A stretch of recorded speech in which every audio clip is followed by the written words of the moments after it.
नमस्ते जी, नमस्ते। क्या हाल चाल हैं आपके? सर जी हम तो बहुत अच्छे हैं, आप बताइएगा। हम भी बहुत बहुत अच्छे हैं। प्रेम से बोलेंगे राधे राधे। और सुनाओ, क्या हाल चाल आपके? सर जी हम तो बहुत अच्छे हैं, आप बताइएगा। हम भी बहुत ही बहुत बढ़िया हैं। मैं सी राजकुमार आपका बहुत बहुत स्वागत करता हूं अपने इस एग्जाम ओरिएंटेड बैच के अंदर, जो कि एकदम नए सिरे से मैं रिकॉर्ड कर रहा हूं। और ये बैच एप्लीकेबल है आपके नवंबर 2024 एंड मई 2025 एग्जाम्स के लिए। मैं पूरी शिद्दत और ईमानदारी के साथ ये बैच आपका रिकॉर्ड करूंगा। उतनी ही शिद्दत और ईमानदारी के साथ आप इन क्लासेस को करिएगा। इन क्लासेस के दौरान जो भी इंस्ट्रक्शंस मैं आपको दूं, तो उसे ब्लाइंडली आपको फॉलो करना है। कहते हैं कि गुरु सोच समझकर चुनना चाहिए, और एक बार जब चुनाव हो जाए तो फिर डाउट नहीं करना चाहिए। राधे राधे। तो चूंकि हमारे पास यहां टाइम कॉन्स्टेंट होता है, समय सीमित होता है, इसलिए हमें अपने एक एक मिनट, एक एक सेकंड को ठीक से संजो के रखना है। और हालचाल और एक दूसरे से पहचान, जान पहचान तो कुछ क्लासेस में अपने आप हो ही जाएगी। लेकिन मुझे ऐसा बिल्कुल भी नहीं लग रहा है कि आप एक नए स्टूडेंट हैं। ऐसा लगता है कि मैंने ही तो पढ़ाया था आपको इंटरमीडिएट में। राधे राधे। ठीक है। तो आइए जरा यहां पर बात करते हैं। और जीएसटी से आपकी शुरुआत है, तो पहले मैं छोटी मोटी आपको बातें बता दूं। आप उनको कहां पर नोट करेंगे? यहां नोट कर लीजिए। यहां पर आइए। श्री गणेशाय नमः। जय जय श्री राधे।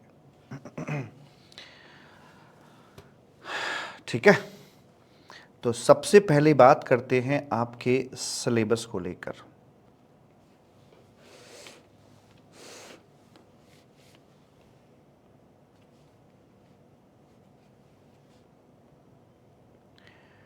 जो आपका सिलेबस है, इसमें जीएसटी आता है भाई मेरे 80 मार्क्स का, और कस्टम आता है आपका 20 मार्क्स का। यहां पर हम इधर उधर की बातें बिल्कुल नहीं करेंगे। सिर्फ और सिर्फ प्योर नीट पढ़ाई होगी। और ये इतने का हो गया। ठीक है जी। सर लगभग कितने इसमें आवर्स लग जाएंगे? इस पूरे को कवर करने में मुझे, बोलता तो मैं 100 आवर हूं, लेकिन फिर भी ऐसे मान के चलो 115 आवर्स के आसपास इसमें लग जाते हैं। ठीक। Yes sir. नंबर 2 पर बात करते हैं। किताबें जो मिलेंगी आपको, वो कौन कौन सी मिलेंगी? किताबें जो मेरी रेगुलर किट आती है, नोट कर रहे हैं ना आप लोग? हाँ, करते रहिएगा। जो रेगुलर किट आती है वही मिलेगी, जिसमें हमारे जीएसटी के वॉल्यूम नंबर 1 आता है, वॉल्यूम नंबर 2 आता है, और वॉल्यूम नंबर 3 आता है। ठीक। और इसकी प्रैक्टिस के लिए क्वेश्चन एंड आंसर की बुक यानी कंपाइलर आपको मिलेगा। एक बुक इसकी अलग से होगी। जो कस्टम्स है अपना, तो कस्टम्स के लिए आपका एक ही वॉल्यूम है, सिंगल वॉल्यूम है। ठीक है। एंड इसके लिए जो क्वेश्चन एंड आंसर है यानी कि कंपाइलर, उसकी पतली सी बुक मैंने अलग से बनाकर दी है। ठीक है। इसमें आपके डिस्क्रिप्टिव क्वेश्चन आंसर भी हैं, एमसीक्यूज भी हैं, और केस सिनेरियोज भी आपके दिए हुए हैं। आपको साथ में सपोर्ट के लिए वॉल चार्ट्स भी मिलेंगे। यानी कहने का तात्पर्य है इन शॉर्ट कि जो मेरे रेगुलर बैच के अंदर बुक्स इस्तेमाल होती हैं, same book as it is आपकी यहाँ पर यूज़ होने वाली हैं। नंबर 3 पर बात करते हैं अपडेशंस की। तो जैसे कि आपका एग्ज़ाम है नवंबर 2024, सी इंस्टीट्यूट कहता है कि बच्चों को बताना कि उन्हें 6 महीने पहले तक अपडेट होना है। 6 महीने पहले की डेट पड़ेगी 30 अप्रैल 2024। ठीक है। एंड इसमें आपके लिए मैंने मेरी जो किताबें हैं by this date fully update कर रखी हैं और सारी किताबें रेडी हैं और एक ही सिंगल लॉट में ही आपको किताबें भेजी जाएंगी। सर ये वाला बैच लाइव क्यों नहीं लिया? लाइव ले सकता था लेकिन टाइम सूट नहीं कर रहा था। मेरा मॉर्निंग में जो बैच होता है वो रेगुलर होता है और रेगुलर बैच के बाद आधा घंटे का ब्रेक लेकर मैं ये रिकॉर्डिंग कर देता हूँ, तो सारी चीज़ें ताज़ा ताज़ा होती हैं और बहुत ही शानदार तरीके से ये हमारी बात यहाँ पर हो जाती है। ठीक है। अब जिस बच्चे का एग्ज़ाम मई 2025 में है तो उसके लिए 6 महीने पहले की डेट पड़ेगी 31/10/2024 करके। तो यहाँ से यहाँ तक के जो गैप ये अपना आया 6 महीने का, इस गैप के लिए आपकी जहाँ तक मेरा मानना है एक अमेंडमेंट क्लास आपको लगानी पड़ सकती है। इलेक्शन से पहले ढेरों चेंजेस आते हैं, इलेक्शन के जस्ट बाद बहुत सारे चेंजेस नहीं आते हैं। ठीक, यस सर। तो ऑल बुक्स मेरी बाय दिस डेट अपडेट हैं, यानी कि जिनका नवंबर 2024 एग्जाम है उनके लिए fully update, not even a single amendment अलग से नहीं करनी है। मई 25 वालों के लिए मेरी मजबूरी है कि मैं 31 अक्टूबर में अभी झाकर नहीं देख सकता हूं, 30 अप्रैल तक वो अमेंडेड है और ये एक क्लास उनको यहां पर ये लगानी पड़ेगी। उसके बाद ये आइए, ये मेरा नंबर है 9810012161। व्हाट्सअप अगर बाय द वे ना दिख पाए, वो कभी कभी चूक जाता है, तो आप डायरेक्ट कॉल कर लीजिएगा इसके ऊपर। ठीक है, या तो कॉल बैक, मतलब मैं कॉल पिक कर लूँगा, या क्लास वगैरह में हुआ तो मैं आपको कॉल बैक कर लूँगा। यूट्यूब चैनल, इंस्टाग्राम एटसेट्रा, तो यहाँ आप मेरे नाम से सर्च करेंगे तो आपको मिल जाएगा। ठीक सर जी। एंड 5वें पॉइंट के अंदर मैं आपको बताऊं कि हमारे बैचेस के अंदर हम क्या क्या और किस तरह से इस्तेमाल करने वाले हैं। यूएसपी के तहत आपको 5 फीचर्स मैं आपको यहाँ देने वाला हूँ जो आपको कहीं और नहीं मिलने वाले हैं। तो यहाँ यूएसपीस के अंदर हम बात करें तो हम किन किन चीज़ों को शामिल करने वाले हैं। हमारा यहाँ पर सबसे पहले यूज़ ऑफ जीएसटी पोर्टल हम अपना करके चलते हैं, क्योंकि थ्योरी के साथ अगर प्रैक्टिकल टच मिलता है तो वो चीज़ हमारे लिए बहुत लंबे समय तक दिमाग में बैठ जाती है, अच्छे से सेट होती है।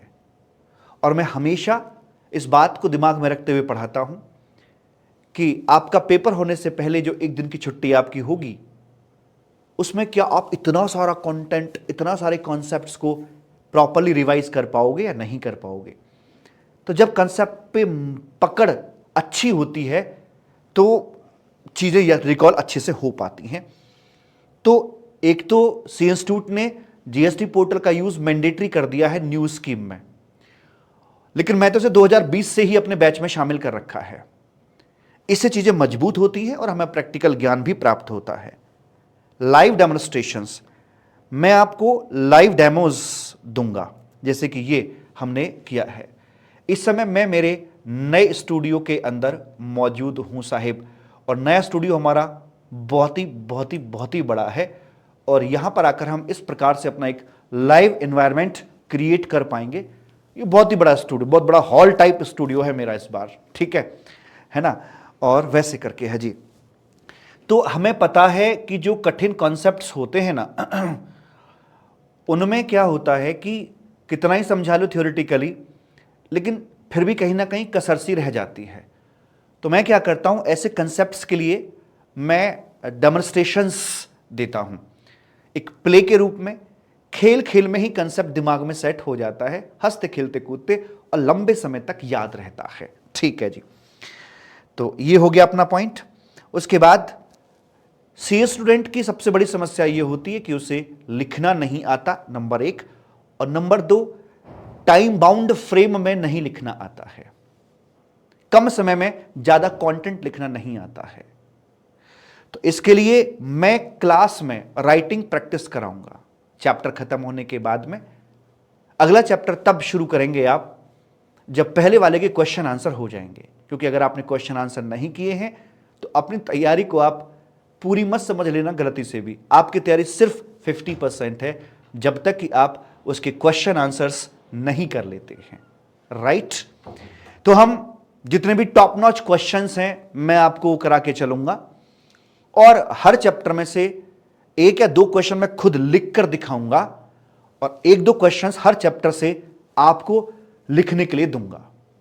आपको अलग से एक रजिस्टर मेंटेन करना है, और रजिस्टर्ड का पर्पस सिर्फ राइटिंग प्रैक्टिस ही होगा। शुरू में आप बड़े आराम से लिखिएगा, धीरे धीरे लिखिएगा, पहले लिखना आ जाए, और जब लिखना आ जाएगा तो फिर आप स्पीड पर काम करेंगे कि मैं एक नए क्वेश्चन को with in the time frame कैसे कर सकता हूं। क्योंकि जब गाड़ी सीखते हैं तो ये नहीं कि डे वन पे भगा दी 80 की स्पीड पे, नहीं, पहले 10-20 की स्पीड पे धीरे धीरे सीखते हैं, और ग्रेजुअली हम स्पीड बढ़ाते चले जाते हैं, और कब हम 100 की स्पीड पर पहुंच जाते हैं हमें पता ही नहीं चलता। उसी पैटर्न पर हम इस डिस्कशन को अपना करके चलेंगे। जब आपको लिखना आ जाएगा तो मैं आपके टेस्ट देना शुरू कर दूंगा। टेस्ट आप देते नहीं हो, इंटर वाले बच्चे खूब टेस्ट देते हैं, लेकिन आप टेस्ट देते नहीं हो। मैं तो चैप्टर वाइज टेस्ट देता हूं, लेकिन आप चूंकि कम देते हो तो मैं 3 से 4 चैप्टर्स को इकट्ठा करके एक टेस्ट बनाऊंगा, और वो टेस्ट आपको देना होगा। मजे की बात यह है कि वो कॉपी भी, आंसर शीट आपको चेक होकर ऑनलाइन अवेलेबल होगी, ताकि आप देखें कि आप कहां लैग कर रहे हैं।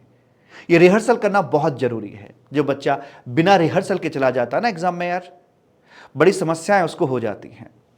से इंस्टीट्यूट कहता है कि बच्चे से 3 बार लिखवाना है।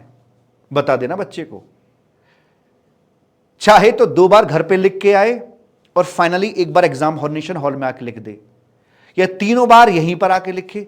चॉइस बच्चे की है, बता देना, मैंने आपको बता दिया है। मैं आईआरएस ऑफिसर्स को भी ट्रेन करता हूं यूपीएससी क्वालिफाई करने के बाद। जिनका सिलेक्शन एज आईआरएस ऑफिसर्स होता है तो उनकी ट्रेनिंग होती है। एक 20 दिनों का ये प्रोग्राम होता है, फुल डे ट्रेनिंग होती है, सुबह 10 बजे से लेकर शाम के 5 बजे तक। तो मैं 20 दिन वहां ऑक्यूपाई रहता हूं। ये मेरा पहला बैच था फरवरी 2020 में। ये अगला बैच था, तो 2 बैच की मैंने यहां पे लगा रखी है। इससे मैं क्यों दिखा रहा हूं कि सैकड़ों आईआरएस ऑफिसर्स टच में हैं। तो जब आपके चैप्टर्स आते हैं, रजिस्ट्रेशन, सर्च, सीजर, ये वो, रिफंड, तो हम ऑफिसर्स को क्लास में बुला लेते हैं, और फिर टेबल के उस पार झांकने की कोशिश करते हैं कि वो काम कैसे करते हैं, उनका वर्किंग स्टाइल क्या होता है, कौन सा सॉफ्टवेयर यूज करते हैं, जिससे कि हमें एक गहरी समझ हमें सब्जेक्ट के बारे में पैदा होती है। लिखना कोई बहुत बड़ा काम नहीं है, बशर्ते कि उस टॉपिक पर, सब्जेक्ट पर हमारी पकड़ मजबूत होनी चाहिए। ठीक, ये पुणे भी जाता हूं मैं फेस टू फेस पढ़ाने के लिए, तो वहां पुणे का बैच चल रहा था, तो वहां पर मैंने वहीं के एक मेरे स्टूडेंट हैं कुमार अम्बरीश, असिस्टेंट कमिश्नर है वहां पे, क्योंकि पहली पोस्टिंग असिस्टेंट कमिश्नर की होती है। उनको मैंने क्लास में बुला लिया कि बच्चे कुछ मिलना चाह रहे हैं, आइए कुछ बातें करना चाह रहे हैं। बच्चे लंबे चौड़े हो रहे हैं कि भाई हम ऐसे टैक्स एविजन कर देंगे, वैसे टैक्स एविजन करेंगे, आप आके जवाब दो, आप कैसे रोकोगे टैक्स एविजन को। तो इससे क्या होता है कि जीएसटी में टेबल के उस पार भी हमें अच्छे से झांकने को मौका मिल जाता है। अभी तक तो मैं वीडियो कॉन्फ्रेंसिंग के थ्रू ये काम किया करता था, लेकिन अब मेरा स्टूडियो बहुत शानदार बन गया है। मैं इसमें कमिश्नर रैंक के व्यक्ति को भी बुला सकता हूं, मैंने पूरी व्यवस्था अकॉर्डिंगली कर रखी है। ठीक, अच्छा जी। कोविड के टाइम पर मैंने अपना स्टूडियो घर में शिफ्ट किया था, तो वो उस लेवल का नहीं था, मतलब इतना सुंदर नहीं था अंदर से दिखने में कि मैं एक बड़े अधिकारी को वहां पर बुलाऊं, लेकिन मैंने अब वो काम कर दिया है। एक बहुत ही वायरलेस स्टूडियो है मेरा, वायर नहीं दिखते इसके अंदर। ठीक है जी। उसके बाद ये हमारा रिजल्ट है। इन सारे एफर्ट्स के बाद में अल्टीमेट रिजल्ट मिलना चाहिए। तो 10 बार ऑल इंडिया रैंक 1 आपकी क्लासेस में से बच्चे आ चुके हैं, और 11 times all India highest marks बच्चा ला चुका है इन्हीं क्लासेस के बीच में से, इस तरह से एफर्ट डालने से। ठीक, एक बात मैं आपको अच्छे से बता दूं बाबू, जो हार्ड रियलिटी है, हमारा बच्चा ऑल इंडिया हाईएस्ट भी लाता है और हमारे बच्चे फेल भी होते हैं, बिल्कुल होते हैं।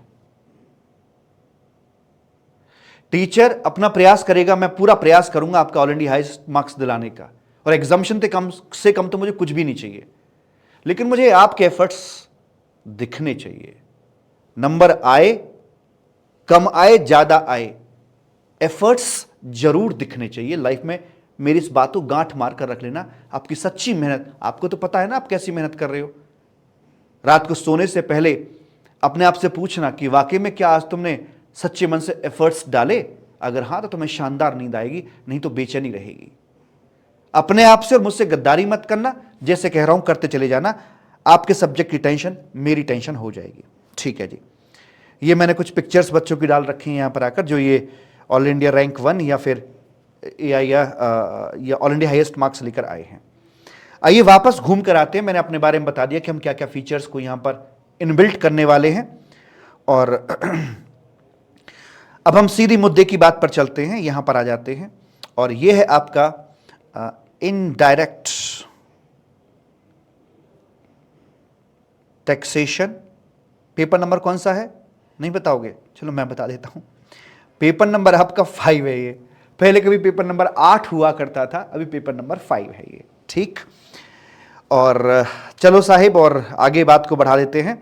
और चलते चलते चलते चलते ये आपके यहाँ पर कुछ शुरुआती चैप्टर्स हैं 1 2 3 4 5, और यहाँ के बाद से फिर एक अलग सीन क्रिएट होता है, इसलिए मैंने इसको 2 भागों में बांटा है पहले मॉड्यूल को। Chapter 1 2 3 good service supply, place of supply, taxable person, exemption. एक बाबा की बूटी नाम का चार्ट आता है, जो बच्चे ऑलरेडी इंटर में पढ़ चुके हैं वो जानते होंगे। ये मेरे बारे में कुछ लिखा हुआ है यहाँ पर, आपका कभी समय लगे तो पढ़ लीजिएगा। और पहला चैप्टर आता है आपका यहाँ इंट्रोडक्शन का। राधे राधे। देखिए शुरुआत कहाँ से होती है। आपके घर में वही 5-7 लोग होंगे फैमिली में, मेरे घर में भी 8 मेंबर हैं, ज्वाइंट फैमिली है। तो परिवार में एक हेड पर्सन होता है, मुखिया होता है, जो परिवार को चलाता है, कमा के लाता है। नॉर्मली पिताजी होते हैं, और माताजी मे और मे नॉट बी, और परिवार की जरूरतों को पूरा करते हैं। रोटी, कपड़ा और मकान, शिक्षा, स्वास्थ्य, सैर सपाटा, टूर, ट्रैवल एंड ऑल मस्त। हर परिवार की 2 तरह की नीड्स होती हैं, एक इंटरनल और एक होती है एक्सटर्नल। तो जो इंटरनल नीड्स हैं वो फैमिली का हेड पूरा करता है, और जो एक्सटर्नल नीड्स हैं, सड़कें बनवाना, पुल बनवाना, स्कूल, अस्पताल and all, in external need के लिए पैसा कौन देगा? मैं बनवाऊंगा या आपके घर वाले बनवाएंगे? नहीं, ये सभी के लिए है, ये सार्वजनिक होंगे। तो सार्वजनिक होंगे तो एक बड़ी फैमिली के रूप में सारी फैमिलीज को देखिए। 7-8 लोगों की बजाय 140 करोड़ लोगों की भी एक परिवार है। उस परिवार का नाम है भारत। इसके मुखिया कौन है? मुखिया सरकार है। सरकार 3 लेवल पे बटी हुई है, सेंट्रल गवर्नमेंट, स्टेट गवर्नमेंट और लोकल अथॉरिटी। हर चीज देखा जाए तो कायनात में 3 हिस्सों में बटी हुई है, Brahma, Vishnu, Mahesh, electron, proton, neutron. Characteristic वही है सबके, electron, proton, neutron, positive, negative और न्यूट्रल। ऐसे ही ब्रह्मा, विष्णु, महेश एक सृजन करता है, एक डिस्ट्रॉय करते हैं और एक पालन करते हैं। कहीं भी जाइए त्रिगुण है इस प्रकृति के अंदर। ठीक, तो इंटरनल नीड्स को तो पूरा कर लिया, एक्सटर्नल नीड को सरकार पूरा करेगी। लेकिन सरकार कौन सी सैलरी आ रही है उसकी, कौन सा बिजनेस कर रही है भाई, पैसा कहां से आएगा? तो बोलते हैं कि भाई तेल तो तिलों में से ही निकलता है। इनके लिए जो पैसा आएगा वो हमारे आपके जेब से ही जाएगा। सरकार कहती कि आप जो भी कमा के ला रहे हो उसमें से एक बाइट हमें भी दे दो, और ये सभी से बाइट ले लेकर एक बहुत बड़ा बाइटा बन जाता है, और उसको सरकार खर्च करती है हमारे ही डेवलपमेंट के लिए। हमारे लिए अच्छे अच्छे हाईवेज बनते हैं एंड ऑल, सारा इंफ्रास्ट्रक्चर तैयार किया जाता है, सारी सुविधाएं हमें दी जाती हैं। तो जब टैक्स का पैसा हम दे रहे होते हैं तो हमें कभी ये नहीं सोचना चाहिए कि पैसा व्यर्थ में जा रहा है। वो पैसा अल्टीमेटली घूम फिर कर हमारे पास में ही आएगा। धरती गोल है, ध्यान रखना। ऐसे ही कोई भी कर्म करें हम, घूम फिर के सामने पक्का आएगा।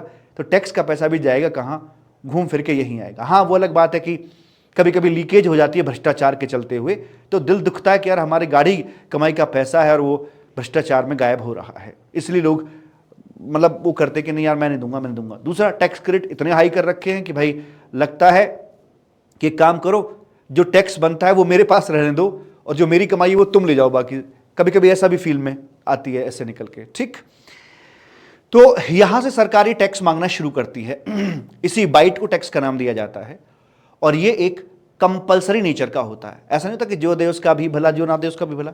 सरकार तो लट लेके घूमती रहती है कि ओए देना ही पड़ेगा। It is compulsory extortion. लेकिन ये कंपलसरी एक्सटॉर्शन से तो हफ्ता वसूली की बू आ रही है। कोई बात नहीं, सरकार कहती है काम तो वही करेंगे लेकिन लीगलाइज तरीके से करके चलेंगे, तो ये आपका टैक्स यहां पर बन जाता है। वही है कि एक व्यक्ति दूसरे में गोली मार दे तो वहां पे तो फिर जेल हो जाएगी, उसको उम्र कैद हो जाएगी। और अगर बॉर्डर पे दुश्मन को गोली मार दे तो मेडल मिलेगा। तो डिपेंड करता है कि किन परिस्थितियों में कौन सा काम किया गया है। कोई भी काम अच्छा या बुरा नहीं होता, परिस्थितियां उसे अच्छा या बुरा बना देती हैं। To support the nation, external need को पूरा करने के लिए ये यहां पे काम किया जाता है। टैक्स दो तरह का होता है। अच्छा, पहले चैप्टर के अंदर हम सारी जो सामग्री है, जो मटेरियल है, उसे इकट्ठा कर रहे हैं। किचन में खाना बनाने से पहले बहुत सारे सामान इकट्ठे करने पड़ते हैं ना, सब्जी काटनी, ये मिर्च मसाले, हल्दी वल्दी। वही हल्दी वल्दी सब मैं इकट्ठी कर रहा हूं, फिर खाना बनाएंगे। फाउंडेशन चल रही है आपकी। हम कुछ ऐसे पढ़ेंगे कि मैं ऐसे नहीं कि यहां से रीड करा दिया फिर समझा दिया, नहीं, ऐसे नहीं होगा। मैं आपको सिचुएशंस दूंगा कि बताइए इस टारगेट को अचीव करने के लिए हमारा लॉ कैसा होना चाहिए। और आप बिल्कुल मत डरना, ना मुझसे ना लॉ मेकर से। इतिहास वही रचते हैं जो कुछ अलग करने की मंशा रखते हैं, जो लीक से हटके चलना जानते हैं, ठीक। तो जब भी मैं आपको बोलूं बताओ क्या होगा, तो डू नॉट ट्राई की किताब में क्या लिखा है आप वो बोलो।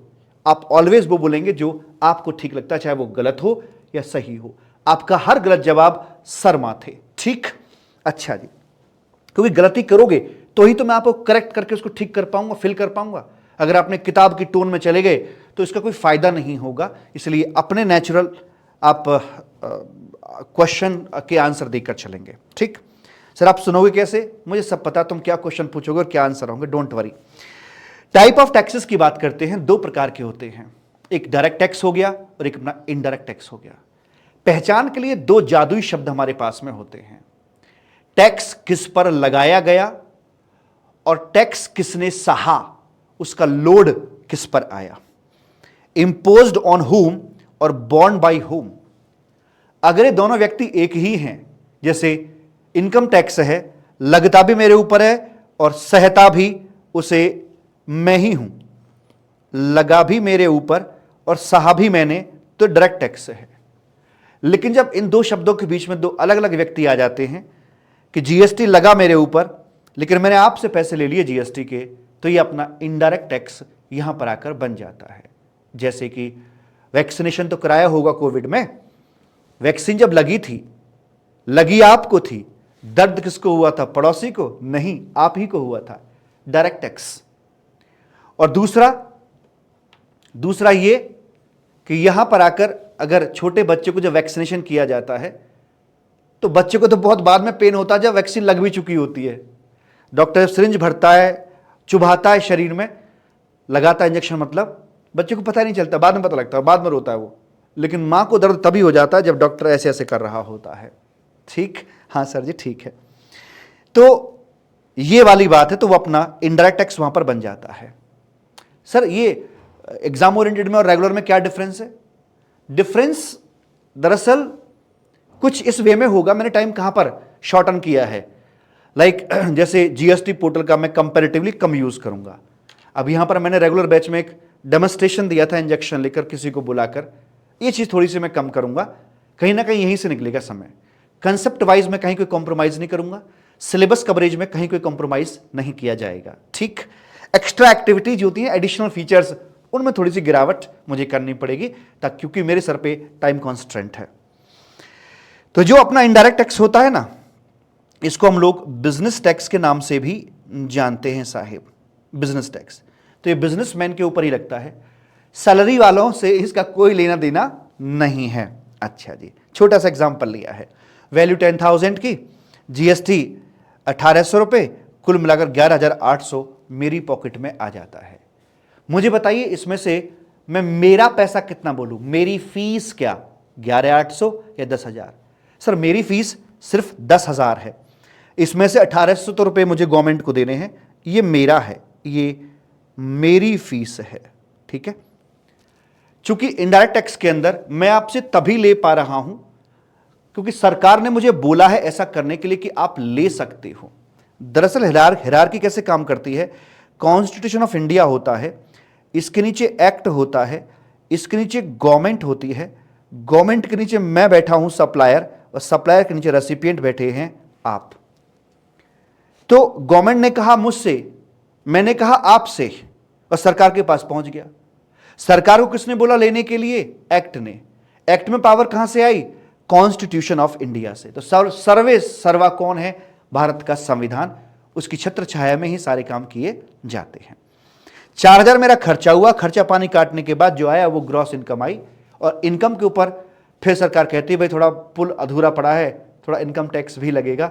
30% मान लीजिए फ्लैट इनकम टैक्स लगा दिया, 1800 रुपये का वो बन गया, ये अपना डायरेक्ट टैक्स है। तो मेरे बेडरूम में कुल मिलाकर 4200 रुपये ही पहुंच पाते हैं। सर जो इनडायरेक्ट टैक्स है अपना, वो आपसे लेकर उनको दे दिया, मेरा था ही नहीं, सरकारी पैसा था लेकर दे दिया। फिर लोग चोरी चकारी क्यों करते हैं? इसके पीछे कारण है मोह। जब 11800 की फीस आती है तो मुझे लगता है कि पूरा का पूरा पैसा मेरा ही तो है, मेरी ही तो है, और जब देना पड़ता है तो मुझे लगता है कि कोई मुझसे मेरी जान मांग रहा है। ये तो वही वाली बात हो गई कि किसी ने कहा भाई मेरी पत्नी को जरा वहां घर से जरा वहां पर ड्रॉप कर देना पिक करके। हम करने के लिए गए, लेकिन रास्ते में मोह हो गया, प्यार हो गया, कर नहीं है तो मेरी है, मैं नहीं दूंगा, मैं नहीं दूंगा। ये कोई तरीका थोड़ी ना भाई। अब सरकारी पैसा था 1800 रुपये, आपसे लेकर उनको देना था, मैं मीडिएटर था। सरकार डायरेक्ट आपसे लेने में दिक्कत थी, इतने सारे बच्चे कैसे कैसे करेंगे, तो बिजनेसमैन को पकड़ लिया भाई, इनके थ्रू कलेक्शन वहां पर कर ली। लेकिन हम बीच में मोह कर बैठते हैं और वो समस्या पड़ जाती है। चलिए जी, अगला पॉइंट यहां पर आता है हल्दी। हल्दी इकट्ठी करनी है हमें अपने खाने के लिए। डेस्टिनेशन प्रिंसिपल की बात करते हैं। यह प्रिंसिपल क्या बोलता है?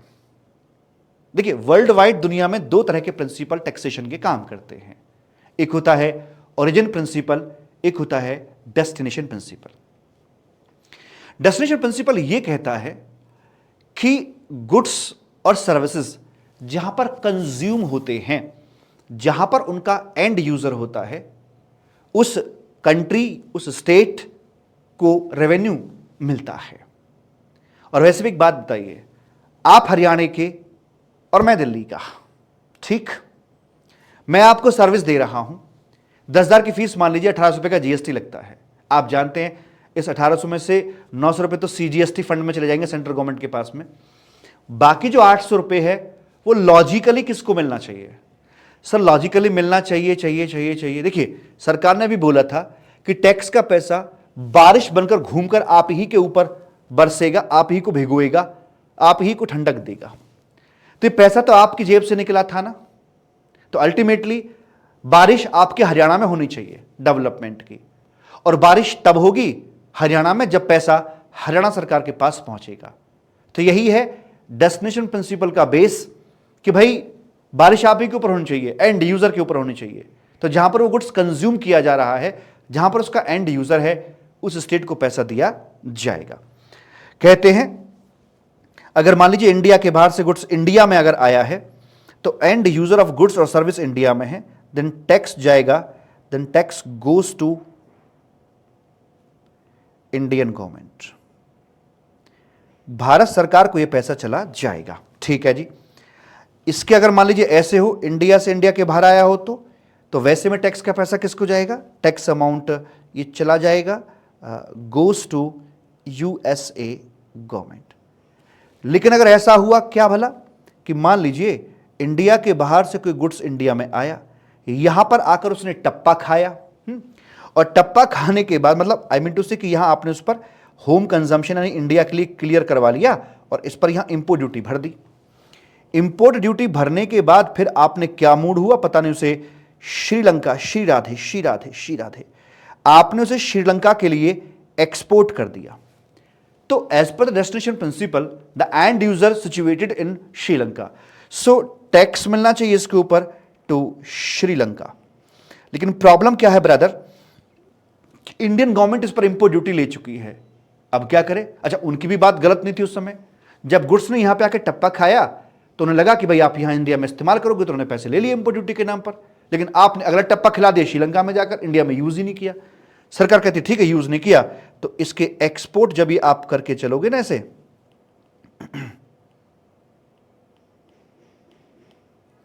जब आप इसे यहां से एक्सपोर्ट कर रहे हो ना, तो हम इसमें क्या करेंगे, आपको ऑन एक्सपोर्ट हम रिफंड कर देंगे, रिफंड ऑफ इंपोर्ट ड्यूटी, जिसे कि हम ड्यूटी ड्रॉबैक के नाम से भी जानते हैं, ड्यूटी ड्रॉबैक के नाम से जानते हैं। तो ड्यूटी ड्रॉबैक आपको यहां पर दे दिया जाता है। तो अल्टीमेटली डेस्टिनेशन प्रिंसिपल वर्क करके चलता है। तो यहां इसका आंसर है कि भाई what about tax paid to, तो रिफंड हो जाएगा इसका यहां पर आकर, और वो भी एज ड्यूटी ड्रॉबैक के रूप में ये पैसा वापस मिल जाता है। राधे राधे राधे। ये छोटी मोटी बात दे रखी कि वाई टैक्स, वो जो हमने बात की है, what is tax, compulsory extortion, type हो गए, डायरेक्ट इनडायरेक्ट हो गए, डेस्टिनेशन प्रिंसिपल हो गया। डायरेक्ट इनडायरेक्ट के अंदर एक छोटा सा पॉइंट रह गया था, वो आपका मैं कवर कर देता हूं, रीडिंग बाकी रह गई थी इसकी। Incidence of tax born by the person on हुम इट इज लेविड, और यहां पर एंड यूजर के द्वारा, अल्टीमेट यूजर के द्वारा बेयर किया जाता है। ये प्रोग्रेसिव नेचर का होता है, जबकि ये रिग्रेसिव नेचर का होता है। प्रोग्रेसिव नेचर का मतलब डायरेक्ट टैक्स कैसे हो गया, जैसे इनकम टैक्स है आपका, एक लेवल तक कमा रहे हो, आपके ऊपर टैक्स नहीं आएगा। थोड़ा ज्यादा कमाया, थोड़ा हमें दे जाइए, थोड़ा और कमाया, थोड़ा और ज्यादा दीजिए, थोड़ा और कमाया, सरचार्ज तक मांग लेते हैं आपसे। लेकिन आपका जो इनडायरेक्ट टैक्स है से जीएसटी, वो वैसा नहीं है। ये मोबाइल फोन भिखारी अपने भीख के पैसों से खरीदे या अंबानी साहब खरीदे, भाई सबके लिए जीएसटी का रेट एक समान रहेगा। ये समभाव में जीता है। भगवत गीता भी यही सिखाती है, व्यक्ति को ज्यादा उथल पुथल नहीं करनी चाहिए जीवन में, समभाव। खुशी मिल जाए तो उसे सहन करने की क्षमता होनी चाहिए, गम मिले तो गम के सागर में नहीं डूबना चाहिए, और दिमाग का कटोरा बड़ा रखना चाहिए। मेरे सामने कोई भी गिलास अगर आता है, यहां पर रखा था पता नहीं कौन ले गया, या कोई भी कप है, आप उसमें तब तक भरते हैं जब तक कि निकलना शुरू नहीं हो जाता। अगर फैलना शुरू हो जाएगा, उसे ओवरफ्लो होगा, तो वहीं भरना बंद कर देंगे। ऐसे ही ये कायनात हमें उतना देती है जहां तक हमारे दिमाग से छलके ना। छलकने का मतलब यह है घमंड हो जाना, दिखावा करना।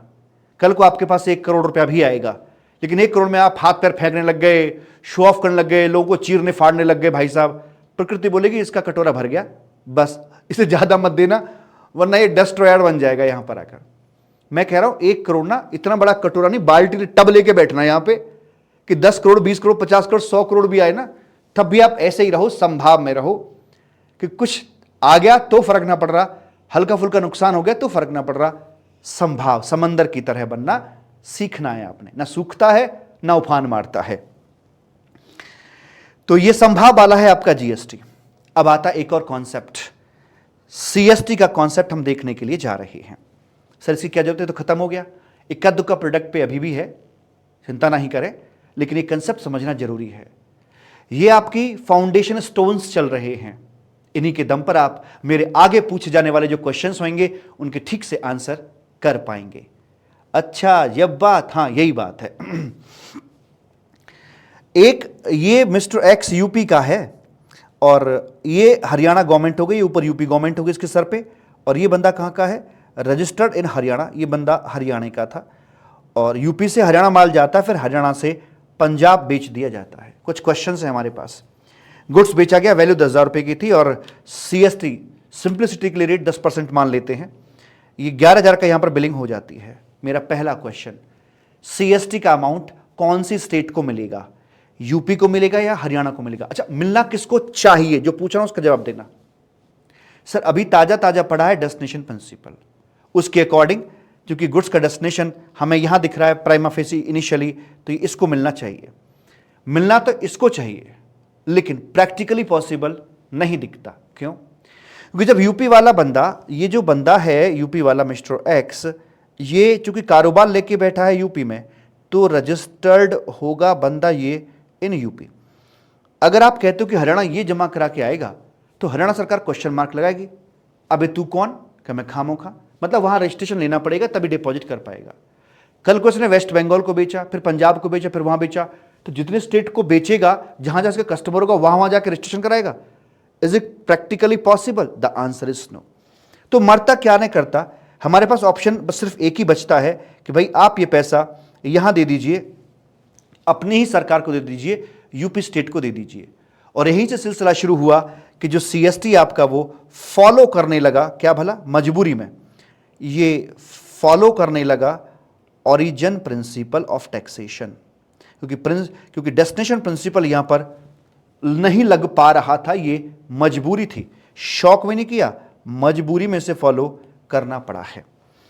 अब गुड्स पहुंचेगा यहां पर सामने वाले के पास, क्या सामने वाले बायर को जहां पर वो रजिस्टर्ड है, ये बंदा कहां रजिस्टर्ड है, ये बंदा रजिस्टर्ड इन हरियाणा है, तो क्या हरियाणा गवर्नमेंट इस बंदे को इस 1,000 रुपए के सीएसटी का क्रेडिट दे देगी? The answer is no. हां, अगर ऐसा होता कि किसी तरीके से पैसा इनकी जेब में होता तो ये क्रेडिट भी देते कि चल ठीक है इतना तो आ गया, बाकी और एडिशनल जो बने वो दे देना, लेकिन इनको तो पैसा मिला ही नहीं है, तो यहां पर क्रेडिट कभी भी नहीं दिया जा सकता है। तो सीएसटी का क्रेडिट नेवर, मैं लिखूंगा यहां पर नेवर अलाउड, कभी भी अलाउ हो ही नहीं सकता है। अच्छा जी, अब यहां आते हैं, मान लीजिए अब इनकी कॉस्ट क्या पड़ी? सर क्रेडिट नहीं मिलेगा तो कॉस्ट ऑब्वियस सी बात है 11,000 की पड़ती है। सर इनका प्रॉफिट कितना है? सर जी प्रॉफिट एज्यूम कर लेते हैं हम, 11,000 की पड़ी, 4,000 प्रॉफिट एज्यूम कर लेते हैं, 15,000 एज्यूम कर लेते हैं, 15,000 का अपना ये बनता है। सीएसटी ने भी फिर आगे पंजाब बेचा है तो वो आएगा 1,500 रुपए का यहां पर आ जाएगा और ये 16,500 बन जाएगा। यहीं से जन्म होता है कास्केडिंग इफेक्ट का, टैक्स ऑन टैक्स। आप जो 10% लगा रहे हैं 15,000 पे लगा रहे हैं, 15,000 में 11,000 भी एक कंपोनेंट और 11,000 के अंदर ये 1,000 रुपया भी शामिल है जो सीएसटी का था, तो सीएसटी के ऊपर अगेन सीएसटी यहां लग जाता है और इसे बोलते हैं हम लोग कास्केडिंग के नाम से जानकर चलते हैं। तो पुराने सिस्टम के अंदर जो पहला डिमेरिट था वो यहां पर आ जाता है, कास्केडिंग इफेक्ट मतलब टैक्स ऑन टैक्स ये लगा दिया जाता है। राधे राधे। ठीक, उसके बाद आगे बढ़ते हैं। सीएसटी मनी किसको जाएगा? ये स्टेट को जाएगा या सेंट्रल गवर्नमेंट को जाएगा? सर ये बात as per constitution of India, जब जब गुड्स की सेल होगी उसका जो अमाउंट बनेगा टैक्स का वो स्टेट गवर्नमेंट को जाएगा, ऐसा संविधान में लिखा हुआ है, स्टेट को जाएगा। अब कौन सी स्टेट को जाएगा? देना तो चाहते थे डेस्टिनेशन स्टेट को, पर मजबूरी में ये देना पड़ गया हमें, ओरिजिन स्टेट को यहां पर देना पड़ जाता है। अगला point, what about credit to buyer? Never allowed. And last question is CST goes to state government, then why law? Central government ने लॉ क्यों बनाया है? क्योंकि नाम क्या है इसका? Central sales tax. नाम से सर लगता है जिसका कलेक्शन वगैरह सब सेंट्रल गवर्नमेंट करती होगी। जी नहीं, सेंट्रल गवर्नमेंट इसका कलेक्शन नहीं करती है, सेंट्रल गवर्नमेंट ने सिर्फ लॉ बना कर दिया है। काय को? मिलना कुछ है नहीं तो लॉ काय को बनाया? लॉ बनाना भी सेंट्रल गवर्नमेंट का एक मजबूरी थी वो इसलिए कि ये इंटरस्टेट ट्रांजैक्शन पे लगता है। जब एक ही स्टेट से दूसरे स्टेट में माल जाता है तो यूपी से गुड्स गया आपका हरियाणा, हरियाणा से पंजाब है, पंजाब से राजस्थान है, क्रॉस बॉर्डर ट्रांजैक्शंस हैं।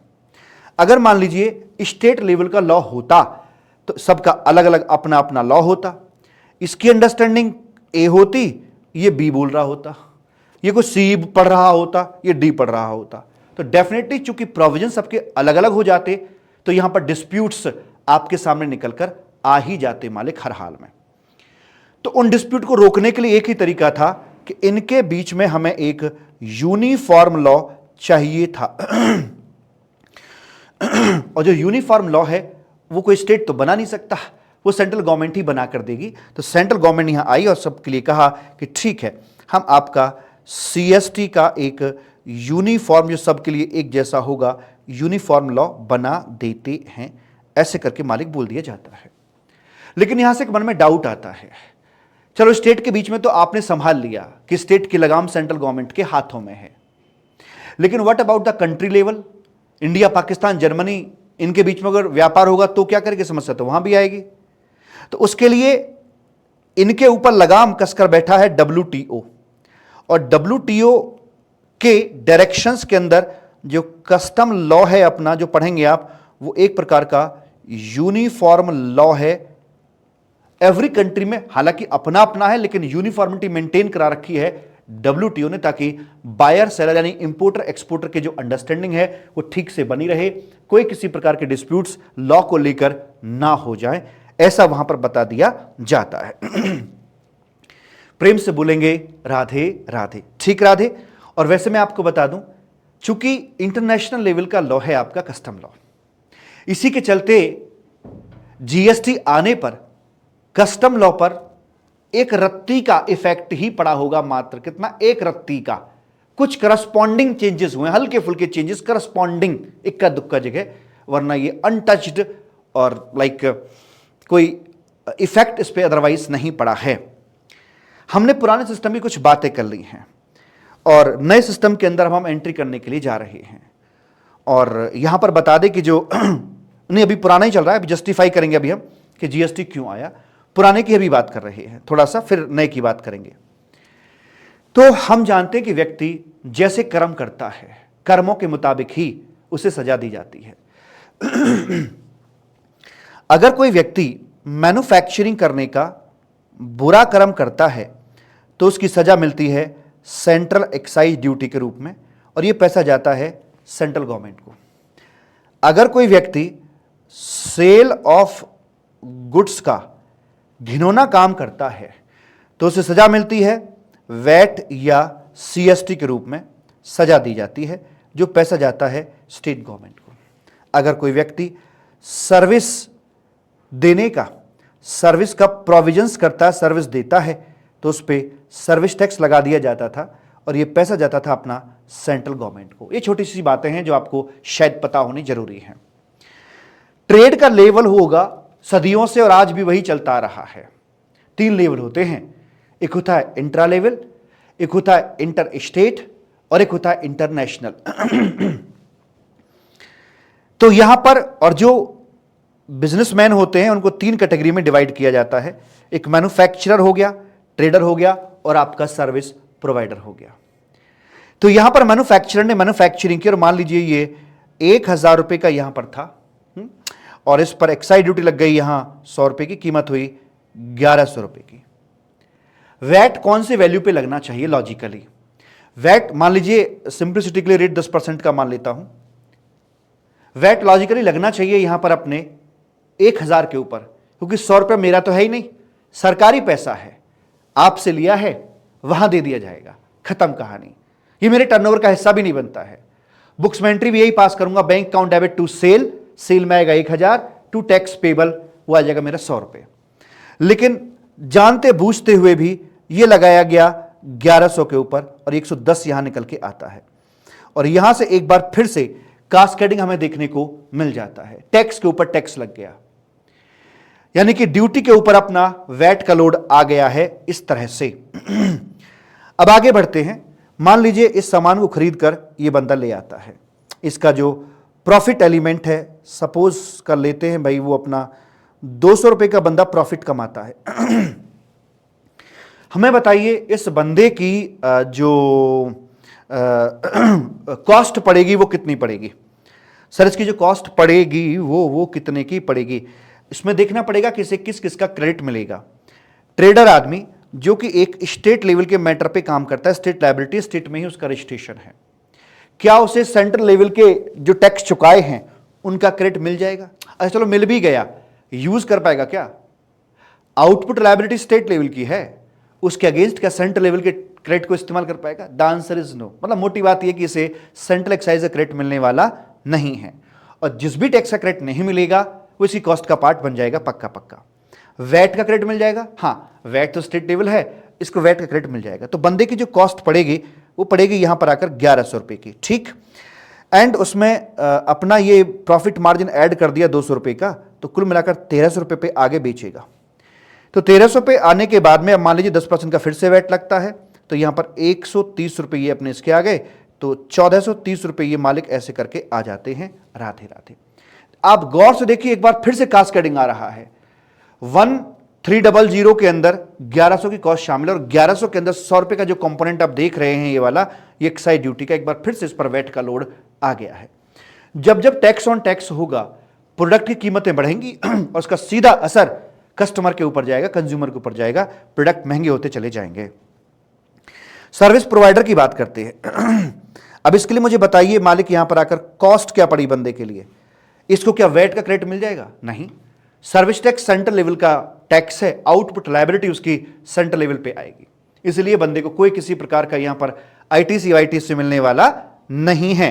तो कॉस्ट जो जाएगी इसकी वो 1430 जाएगी, और जब जब क्रेडिट नहीं मिलते हैं तब तब वो हमारी कॉस्ट का पार्ट बनता है, और अपना इसके ऊपर सर्विस टैक्स ये और लगाएगा, प्रॉफिट एलिमेंट वगैरह जोड़ते जोड़ते। तो मैं आपको बस ये समझाना चाहता हूं कि समस्याएं हैं, और पहली बड़ी समस्या ये निकल के आई है कि यहां पर टैक्स ऑन टैक्स की भारी समस्या देखने को मिल रही है, कास्केडिंग इस पे आ रहा है। ठीक, ये कास्केडिंग आपका यहां भी आएगा अगर मान लीजिए हम इंटरस्टेट काम करते हैं। 1000 रुपये की वैल्यू ये आती है, सेंट्रल एक्साइज ड्यूटी ये आ गई 100 रुपये की, 1100 रुपये ये हो जाता है। सीएसटी टिकट मान लेते हैं 10% का, तो वो भी 1100 पे आएगा। सेम प्रॉब्लम यहां पर अराइज हुई, 1210 ये हो गया, 1210 अपना ये हो गया।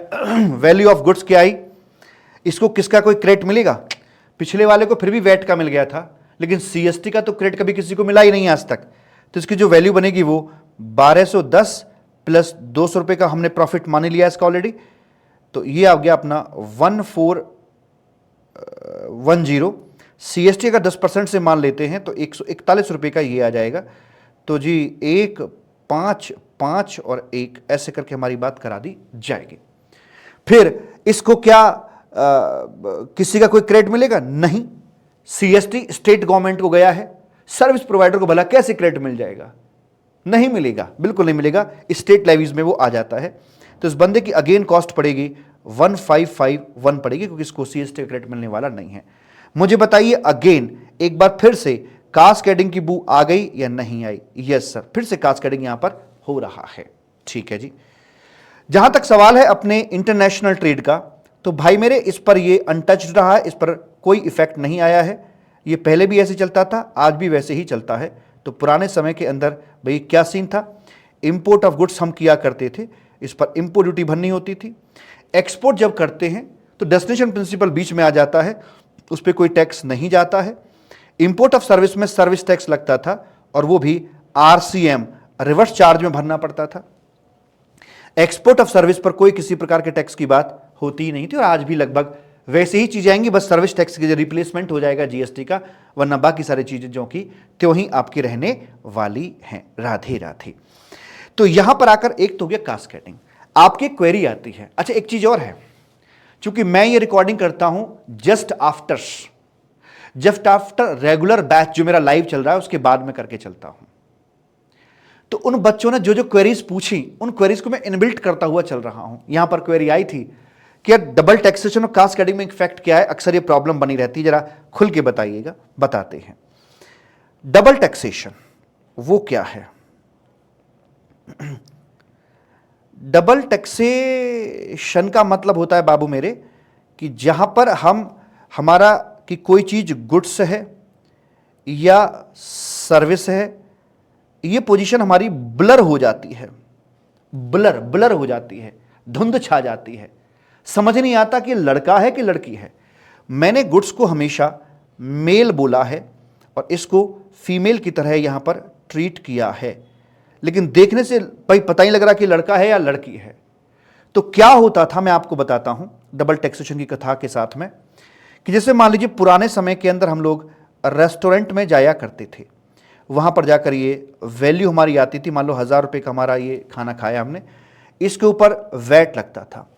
प्रॉब्लम क्या है कि देखिए अगर ये गुड्स है, मेल है, तो इसके ऊपर वैट लगेगा और ये जाएगा पैसा स्टेट गवर्नमेंट को, और अगर ये फीमेल यानी सर्विस है तो इस पे आएगा सर्विस टैक्स और ये जाएगा अपना सेंट्रल गवर्नमेंट को। तो इस चक्कर में खींचातानी हुआ करती थी, और क्या करते थे कि ये भाई ये स्टेट वाले बोलते थे ये सेल ऑफ गुड्स है और लगाइए, सिंप्लिसिटी के लिए 10% का मान लेता हूं, ये लगा दिया, कीमत आ गई अपनी 1100 रुपये की। और फिर सर्विस टैक्स वाले बोलते कि नहीं नहीं ये तो भैया रे सर्विस है, और इन्होंने भी एक कंसेशन रेट से मानो 6% से लगा दिए, इन्होंने यहां पर आकर 60 रुपये इन्होंने लगा दिए।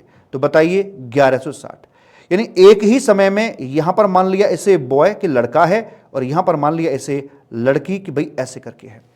तो जब आप ये डिसाइड ही नहीं कर पा रहे कि गुड्स है कि सर्विस है, और कोई भी चीज एक समय में एक ही तो हो सकती है, या तो लड़का या लड़की।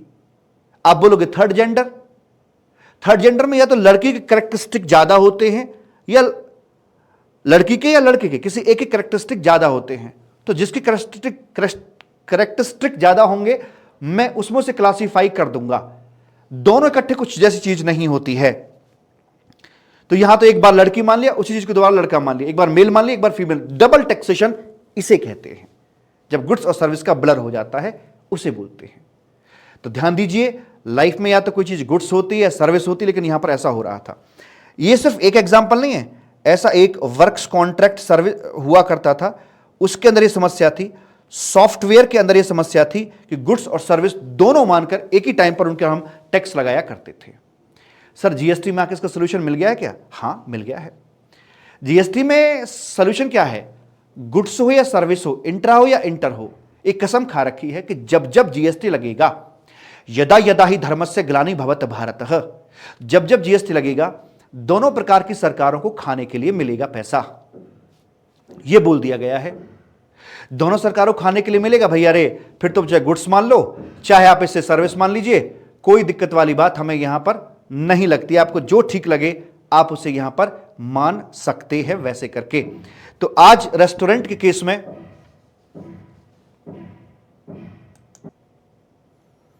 हाँ जी, अरे कहीं कहीं से आवाज आ रही थी बड़ी खतरनाक खतरनाक से, मुझे पॉज करना पड़ा 2 मिनट के लिए बीच में। तो ये थी अपनी डबल टैक्सेशन जैसी बातें थी। लेकिन अब आज की डेट में क्या है कि इनको रेस्टोरेंट को मान लिया गया है सर्विस। अब सर्विस मानोगे जीएसटी आएगा, आधा आधा बढ़ जाएगा दोनों में। अच्छा गुड्स मानते तो तब भी आधा आधा ही बढ़ता, तब भी ये आधा आधा ही बढ़ता मालिक। तो ये था जी।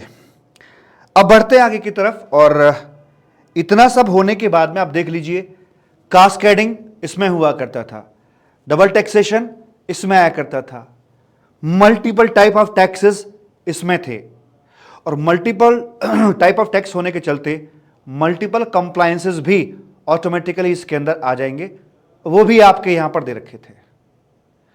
तो ये प्रॉब्लम्स थी। इन प्रॉब्लम से निजात पाने के लिए आपका जीएसटी इंट्रोड्यूस किया गया। नंद के आनंद भयो, जय कन्हैया लाल की। तो क्या क्या चेंजेस आए? नंबर 1, जो पहले आया करता था यहां पर कास्केडिंग, उस कास्केडिंग को खत्म कर दिया गया।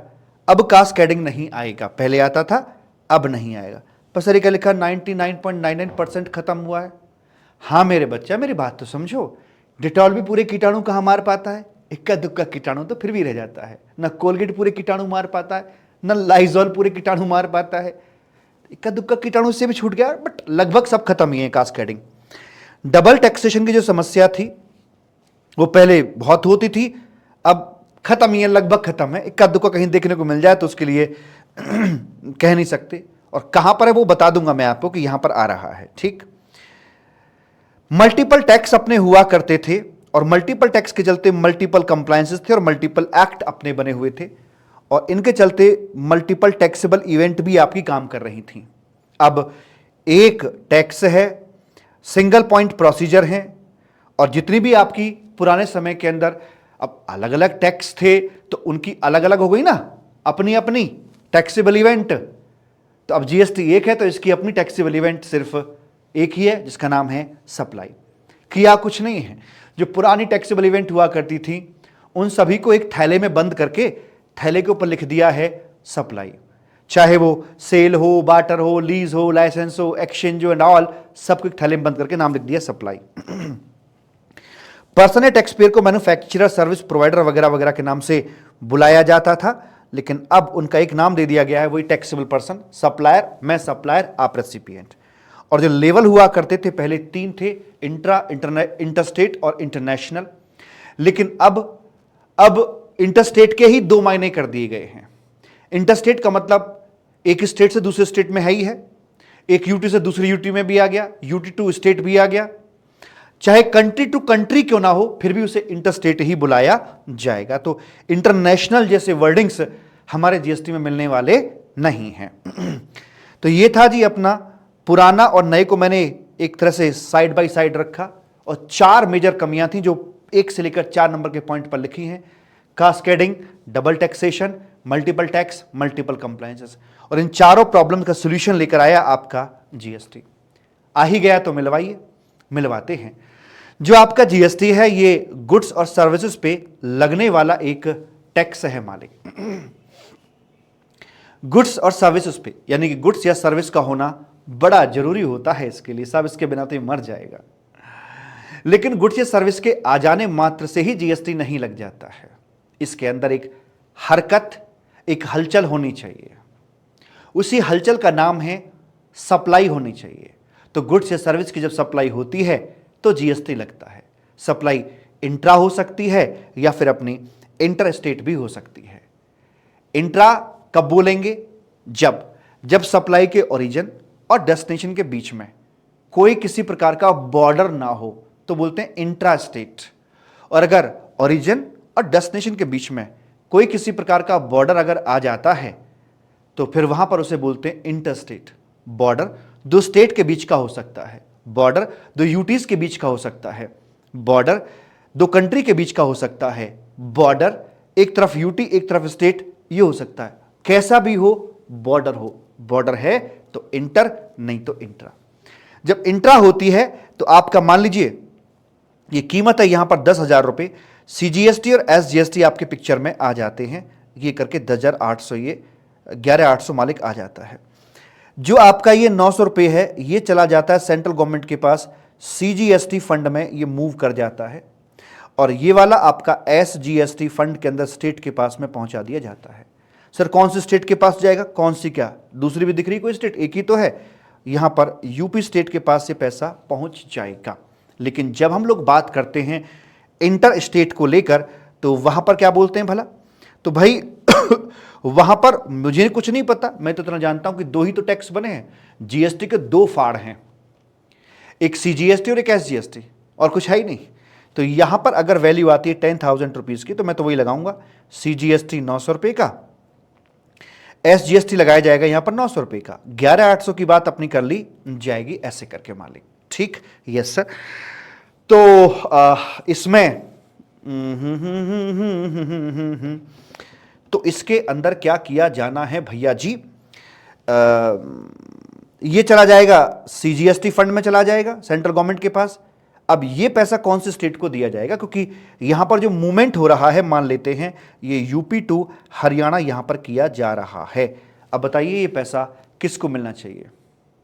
अगर आप बोलते हो कि यूपी को मिलेगा तो फिर तो भैया आप गलत सोच रहे हो। फिर जीएसटी काय को लाए? फिर तो सीएसटी ही बेहतर था, उसी से काम चल पा रहा था।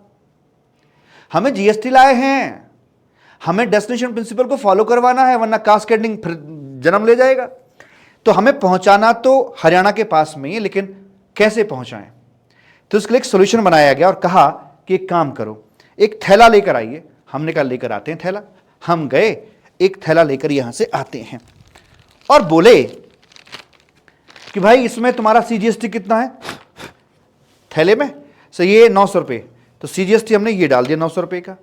भाई इसमें एसजीएसटी कितना है? हमने कहा एसजीएसटी, कह 900 रुपये। हरियाणा का है? हमने कहा हरियाणा वाले का एसजीएसटी है। कह ठीक है कोई बात नहीं। हमने इसको भी यहाँ पर डाल दिया, हमने लिफाफे को बंद कर दिया, पैकेट को बंद कर दिया, इसके ऊपर लिख दिया आईजीएसटी, इंटीग्रेटेड जीएसटी, बंधा हुआ जीएसटी। यही बन गया, लिफाफे पे लिख दिया बंधा हुआ जीएसटी, आईजीएसटी। और अब किसको देके आए? हमने इसे सेंट्रल गवर्नमेंट की तरफ उछाल दिया। बेबी कैच, बेबी ने कैच कर लिया, सेंट्रल गवर्नमेंट ने कैच कर लिया। कैच करने के बाद सेंट्रल गवर्नमेंट को ओ हो सीजीएसटी, सेंट्रल गवर्नमेंट ने इसे सीजीएसटी फंड में ट्रांसफर कर दिया। हरियाणा वाला एसजीएसटी, करे हाँ हाँ हाँ हाँ हाँ, तो भाई हरियाणा को दो इसे, तो ये हरियाणा के जीएसटी फंड में ट्रांसफर कर दिया जाएगा बाय द सेंट्रल गवर्नमेंट। तो और ये क्या है? ये क्या बच गया? ये आईजीएसटी का लिफाफा है। ये तो लिफाफा है, टैक्स तो निकल गया। ये तो खोखला है, वेस्ट है, डस्टबिन में डालो रे। तो आईजीएसटी गया डस्टबिन में। तो आईजीएसटी प्रैक्टिकली कोई टैक्स है ही नहीं, टैक्स सिर्फ 2 ही हैं, सीजीएसटी और एसजीएसटी। तो वही यहां पर हमने लिखा है, आप देख सकते हैं। और वो ऐसे करके है कि आईजीएसटी लगेगा कहने को तो, लेकिन आईजीएसटी क्या है? IGST a sum total of CGST and Haryana GST इस क्वेश्चन के अंदर, तो 900 रुपये ये था, 900 ये था, 10,000 ये था और 1800 रुपये का दोनों जोड़ के ये IGST आ जाता है और ये 11,800 की मालिक यहां पर बात हो जाती है। राधे राधे। ठीक, यहां पर सब लिखा हुआ है। जीएसटी गुड सर्विस के ऊपर लगता है, सप्लाई होगी तभी लगाया जाएगा। एक इंटरस्टेट हो गई, एक इंट्रास्टेट हो गई। जो मैंने अपने मुखमंडल से बोला है सारा यहां पर लिखा हुआ है आसान भाषा में। और यहां पे कराई है मैंने कुछ प्रैक्टिस कि भाई अगर महाराष्ट्र से यूपी गया, यूपी से वहां आया, तो पहले फंड कहां जाएगा। सीधी सी बात है, अगर ट्रांजैक्शन आपकी इंट्रा है फिर तो सीजीएसटी लगेगा और करस्पॉन्डिंग उस स्टेट का अपना एसजीएसटी लग जाएगा और सीजीएसटी का सीजीएसटी फंड में जाएगा, एसजीएसटी का एसजीएसटी फंड में चला जाएगा। अगर आईजीएसटी लगा है, क्रॉस बॉर्डर ट्रांजैक्शन है, तो IGST first goes to central government, उसमें से आधा सीजीएसटी फंड में चला जाएगा और बाकी आधा अपना एसजीएसटी फंड के अंदर चला जाएगा। एक और सवाल मन में आता है, sir what about Daman to Daman, UT to UT क्या किया जाता है। तो यहां पर बोलते हैं भैया जी, जैसे मान लीजिए आपकी जो वैल्यू आ रही है ये है 10,000 रुपीज़ की, तो इंट्रा ट्रांजैक्शन है, सीजीएसटी आएगी यहां पर 900 रुपये की और साथ में यूटी जीएसटी अपना आ जाएगा।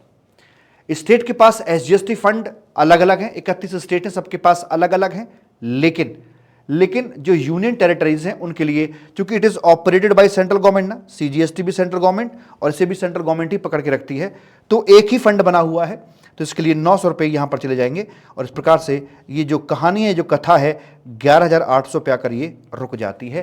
प्रेम से बोलेंगे राधे राधे। ठीक है सर जी, तो वो सारी बात लिखी हुई है और प्रैक्टिस मैंने आपकी यहां पर दे रखी है विद सॉल्यूशंस किस तरह से है। बात करते कि कुल मिलाकर, अब अगला पायदान पे आ गए, हमारे पास कुल मिलाकर कितने स्टेट हैं और कितने यूनियन टेरिटरीज हैं। तो बचपन में आप पढ़ते आए थे, बचपन का प्यार मेरे भूल नहीं जाना रे, 7, आप 7 यूटीज पढ़ते हुए आए हैं। जागो रे, ये बच्चों को जगाने के लिए है। चलो 7 यूटीज पढ़ते आए हैं, आज थोड़ा बाइफरकेट कर लेते हैं। 5 उसमें से प्योर यूटीज हैं जो प्योरली सेंट्रल गवर्नमेंट के द्वारा एडमिनिस्टर की जाती हैं। 2 उसमें से मिली जुली बात है, मिक्स यूटीज के नाम से बुला देते हैं। अंग्रेजी में बोले तो यूनियन टेरिटरी विद लेजिस्लेचर ऐसे बोलते हैं।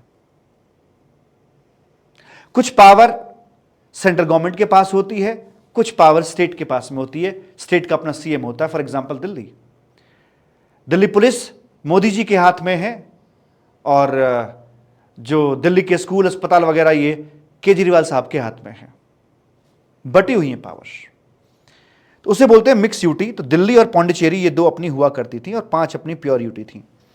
इसके बाद 2 घटनाक्रम हुए, एक हुआ यहां पर डीमर्जर और एक हुआ यहां पर आकर मर्जर। डीमर्जर हुआ जम्मू कश्मीर का। जम्मू कश्मीर पहले स्टेट होता था, अभी वो यूनियन टेरिटरी है और यूनियन टेरिटरी भी 2 बनी हैं, एक लद्दाख और एक rest of Jammu and Kashmir. Ladakh pure UT में शामिल किया गया और rest of the Jammu Kashmir mix UT में है, यानी कि rest of the Jammu Kashmir के अपने सीएम होंगे, कुछ पावर सीएम के पास में, कुछ पावर सेंट्रल गवर्नमेंट के पास में होती हैं।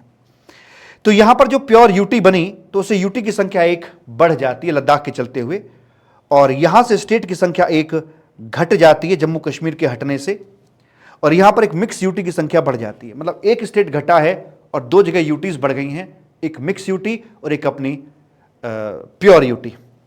फिर हुआ है यहां पर मर्जर, 2 छोटी छोटी यूनियन टेरिटरी थी जिसमें Dadar and Nagar Haveli, Daman and Diu, इन 2 छोटी को मर्ज करके एक बना दी गई।